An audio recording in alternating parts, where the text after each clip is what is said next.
Okay, activity centres, which is a nice way of saying high-rise development sites in suburbs, inner and middle suburbs, which are well served by public transport. Most people agree that in theory this is a good idea, but in practice most of us don't want to live next door to a high-rise development. Our next guest is a former lecturer at the University of New South Wales. He's a third-generation property developer. Steve Chandler, good morning. Morning, Tom. Well, the government has announced these activity centres in Melbourne, South Yarra, Noble Park, Glen Huntly, Mitcham, Springvale, Caulfield, the list goes on. But obviously it's the private sector that has to build them. Do you think there's a good economic case to build lots of these high-rise developments? No, I don't. Look, ever since we've come out of the pandemic, construction costs have gone through the roof. Absolutely diabolical, increase in cost.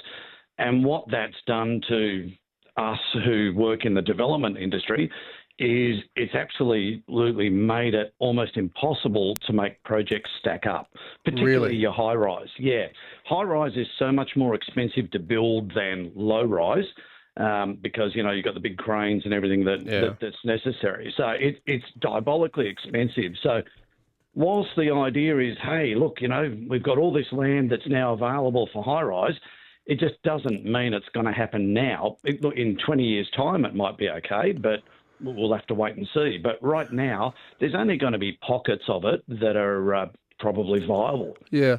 I mean, you might have seen in The Age today, there's massive allegations that corruption within the CFMEU was known about by the state government for years. That's caused this $15 billion overrun on the big build infrastructure project. So has that sort of thing spilled over into the type of construction you do? Look, I go up to mid-rise, so I don't do the high-rise myself. I'm mid-rise, sort of 8 stories. No, but if the big build workers at the CFMEU have pushed up the price of everything, does that spill over into the type of construction? It does have flow on. Yeah, because one of the things in our industry is that when you think about all these benefits and if there's corruption and all that sort of stuff, it just means everything costs more.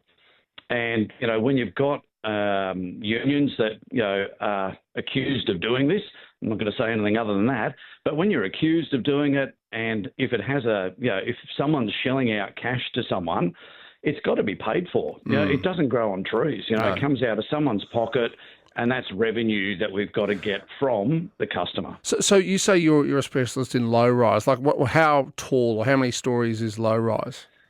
So for me, that's sort of 3 to 8 stories. Okay. We see, for example, there's a stretch between Melbourne and South Yarra where you can build 4 stories for smaller blocks and 6 stories for larger blocks. So if you were to tackle something like that, I know I'm presenting a hypothetical situation, but I mean, a 6-story apartment block in Melbourne near a train line, how much would you have to charge for each apartment?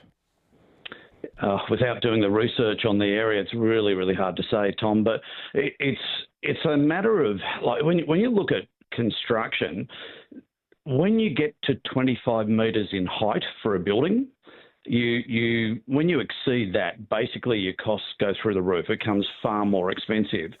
And if we're able to keep our buildings, medium height, no higher than 25 metres, then it's more likely to have a more cost-effective build, right? Which means that we're more likely to be able to create the stock. Yeah, but you see, the government is hoping around Caulfield Racecourse, for example, that people will build 20-storey apartment blocks. I mean, that's a lot more than 25 metres. So, as you say, that's not going to be cost competitive, is it? No, it's not. It's not. When you look at that, when you think about it, if the cost is going to be a hell of a lot more to go up that high, you've got to be in an area that has the ability to pay for it.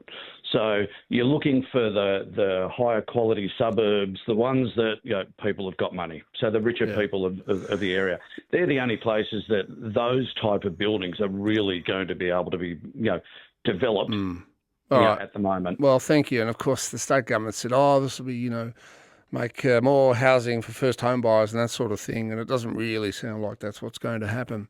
Steve Chandler there, expert in residential property for over 40 years.